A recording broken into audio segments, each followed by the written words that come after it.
Adan, you're Oh, here because of 3D schooling, or sorry, of schooling. Just yeah. I'm mixing your two the two things you're doing. So it's just 3D schooling for some reason. Could you tell us a little bit, or the audience at least, a little bit about what you do and what to Yeah, expect from sure.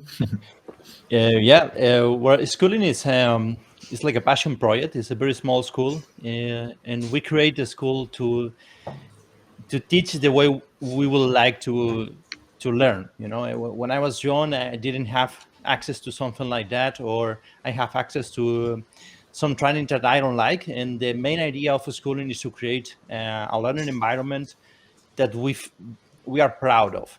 And the main goal of the school is to train professionals, not only to train how to use a tool, because honestly, you can find that information on the internet, but to understand how to work on tight deadlines and how to work in a more efficient way, and how to achieve high quality results in the typical deadline of a studio, because we identify that here, especially in Spain, there no was a school doing something like that, and the studios in the area told us that it would be great to have something like that. So we do it, and it's, as I told you, it's a very small school. We don't want to create something big because Eduardo and me want to still to be the main teachers and to have control on the process, and to spend a lot of time with the students. So yeah, that's what we do. We spend 7 to 8 months, 7 to 8 hours a day, working very intense with the students, with a group of 18 people, to trying to get the best results we can. And yeah, that's it. It's what we do. Really cool. And so, being on the topic of education, because that's primarily why you're here, and also probably why I'm actually here, because that's what both of us represent. Um, so, what do you feel like that education brings to the table when people have the option now to just go online, learn from tutorials, from video tutorials, and so on? Like, there's so much free content out there. So, why do you feel like, I know why I feel like this, but what is your opinion on, you know, why should they go to a school instead, for Yeah. example? Well, that's a good question. I have also that question to myself when we opened the school. Is something that I asked to myself. So I have, for example, a YouTube channel with plenty of information. It's completely free, and I learn by myself. Well, no one learn by himself. You need to read a book, write. Someone needs to write a book, or a blog post, or a YouTube channel. But it's true that you can find plenty of information in the internet. But to me, there are a main difference. The main difference is time. When you learn by yourself, especially when you are a beginner, for example, now I can learn topics very fast, but when you are a beginner, identify what's good and what's not so good on the internet is very difficult. So you need to go to a very time consuming process of learning everything that's up to you. And after a while, maybe 2 3 4 years, you start having some experience to diagnose when something is good and when something is not. Also, there are another two very important topics, in my opinion, regarding to education. The first one is motivation. Not everyone have the motivation to learn by themselves. It's quite hard to you are alone in your room and you have plenty of information, but sometimes it's difficult to face all of that hard work you need to put into the table to achieve good results.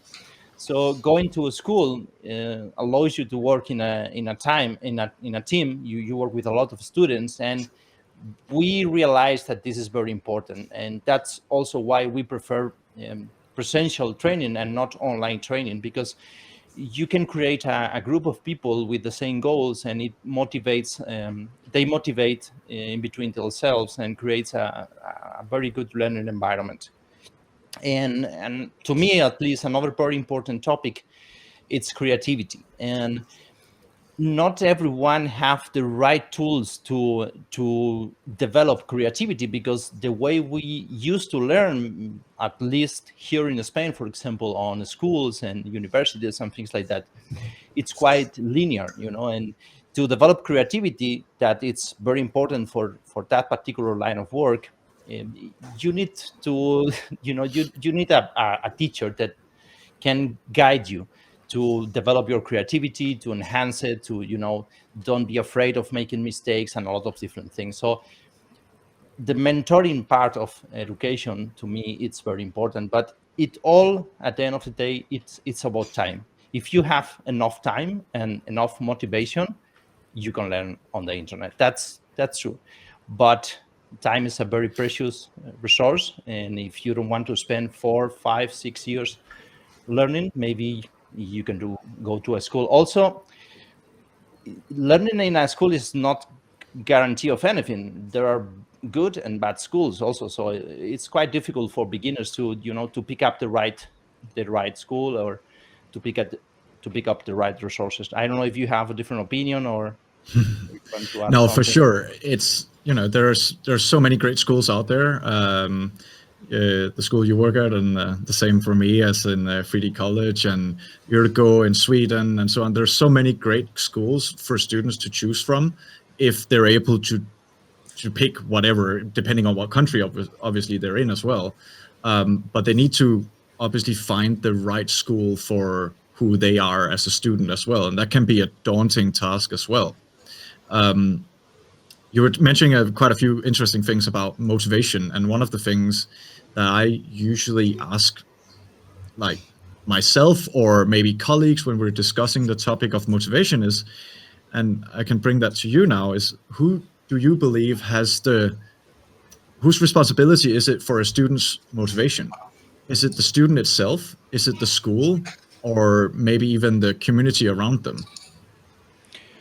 Well, I think it's both. The students, in a team or in a group, there is always going to be people more motivated than the others. And one of the main jobs of a good teacher is to identify the students that need more the motivation from the teacher. So it requires the ability of identify what every student needs, because they may need different things. Maybe some of them, in order to be motivated, would prefer a little bit of competition, for example. Another ones would prefer you to review their work and to give them feedback. So it's up to the teacher, to the experience of the teacher, to help all the students in different ways to motivate themselves. So I think it's both. If the student doesn't want to do anything, or maybe doesn't have the motivation, and maybe you put everything you can, and maybe you cannot get to a point where the student is motivated. But most of the time, you can do a lot of things to help the students to motivate themselves. It's pretty common, for example, in our training program.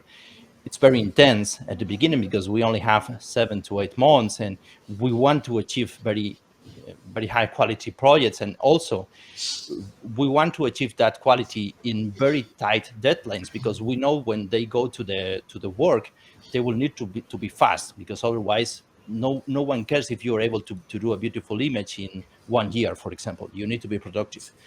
So the training program is very hard at the beginning, especially for newcomers.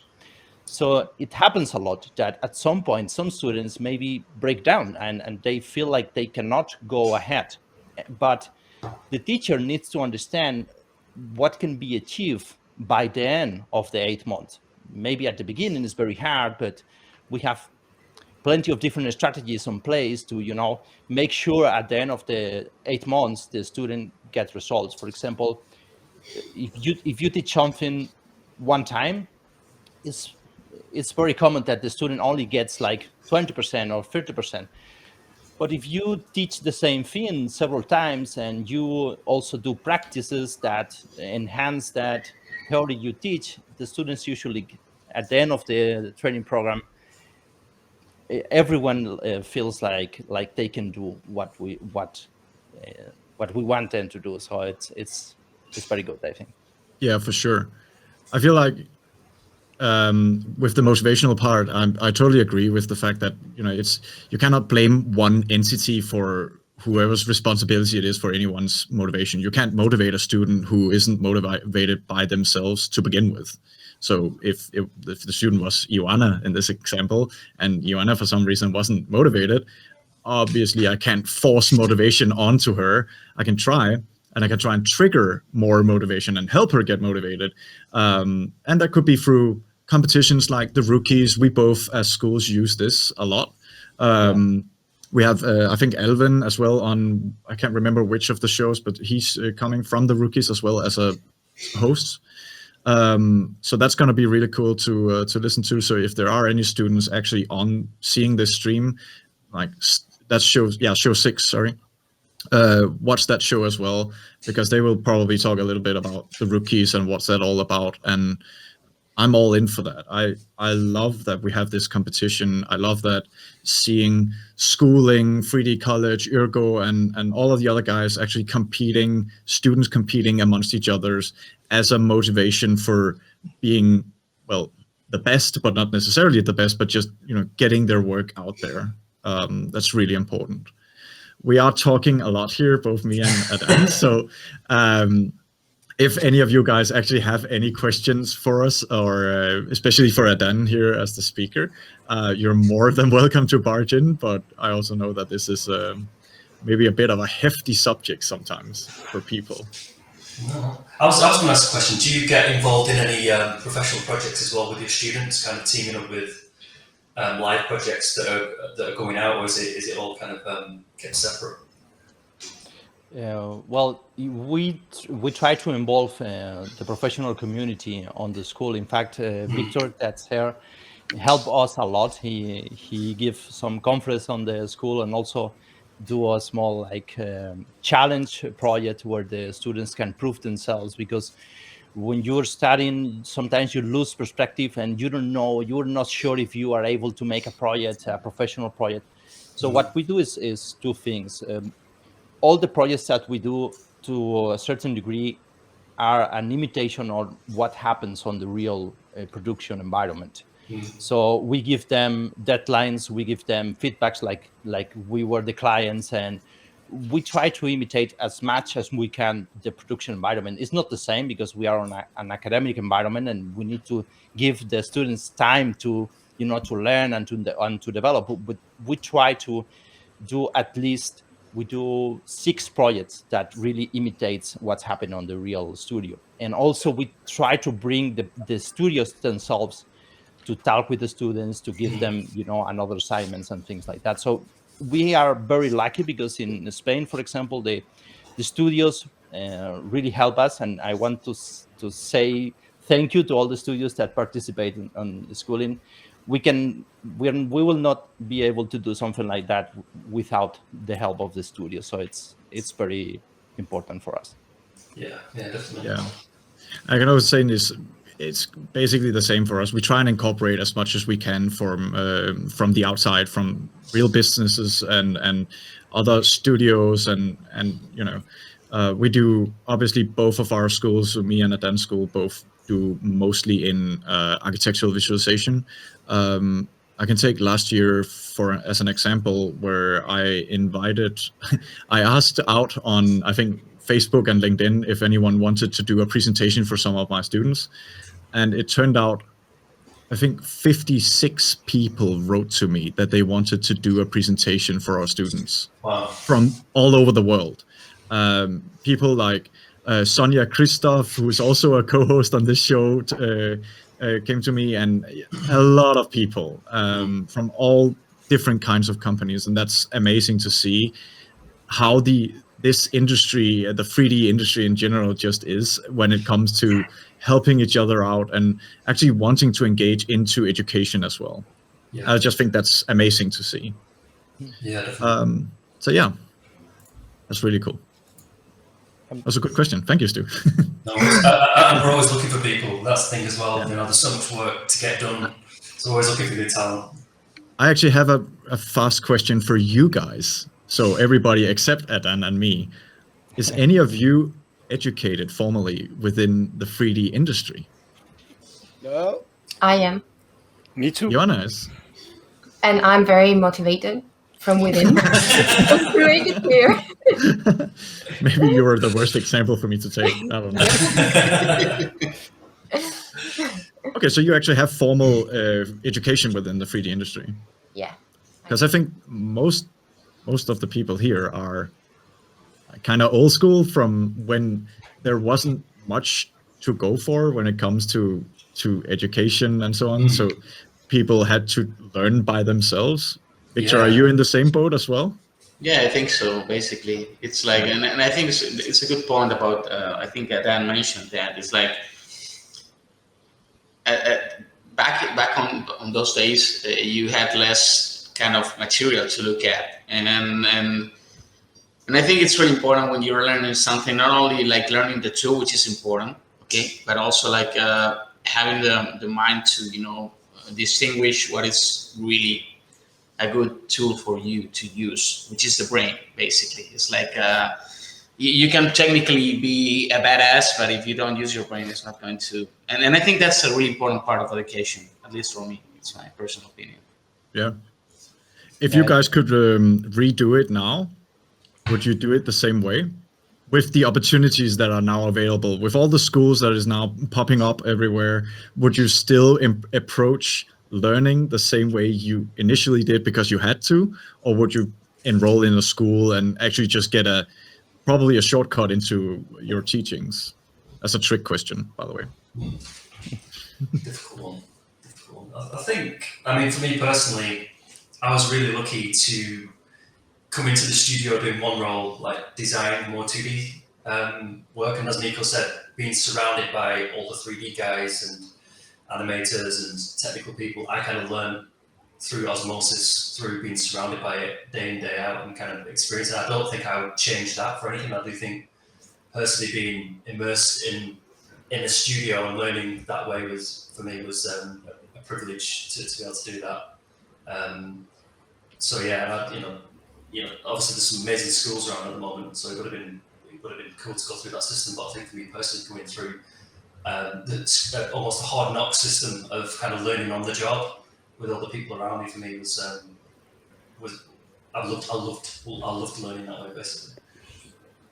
Yeah, I've been lucky enough to start my career by going through a school which is Superinfocom, now called Rubica, and I completely value what was said before.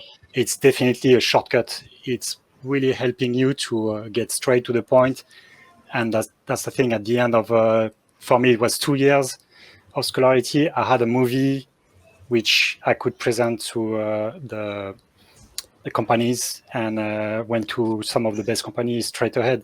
So that's really helping, and I can really see the difference as well from in animation, from the people who have a training and those who learn by themselves the process. Apart from the genius ones, there are some, but the process is much harder when you don't have somebody to guide you, and it can be the teachers, but as well the students.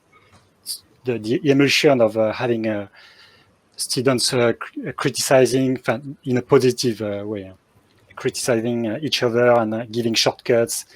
It's stimulating as well a way to learn the tips and tricks. So globally, it's super positive, I feel, to go through schools. Cool. Oh. All right, we have one quick question here, and I'll give it to you, Adan, and then we have to move on to keep on our schedule. Okay. And that was a question from the chat, as in, how do you guys feel about more collaboration between schools globally? Yeah, it will be great. I see the problem in managing all of that collaboration, because someone will need to, to make sure the collaboration happens. But I think collaboration is always a great thing, and to share ideas and to share how to approach something. To me, it's always a good thing. It always works to me. It grows everything I do if I collaborate with someone. So to me, it will be something great, honestly. So if you want to talk more about it, yeah, sure. For sure, I feel like we should try and do more collaborations like in the future, because the schools could be better at it, but it is a daunting task. But we'll get there. I would like to before we finish. Yep. Answer the question that you asked before about if I will do the same thing. Mhm. I will learn fine arts, honestly, if I go back to the past, and I will focus on fundamentals. It's something that I know everyone told, and beginners don't listen to this advice, and it's very important. The buttons and the software doesn't matter anything, what makes an image great is something else. And if you learn that something else, doesn't matter the software you use and doesn't matter the tool you use. So that's an advice for if someone is listening. At the beginning, looks like the buttons are everything because there are too many of them and they look very complicated. And in fact, I love buttons. I like to explain the complexity of things and technical aspects of it. I love it because I love the mixture between technology and art. But if someone is just about to begin this career, learn the fundamentals, learn about composition and color and things like that, and you will thank me later 2 years from now. So Totally agree. Such a It's great good advice to end on. Such a great point. Thanks for mentioning, really.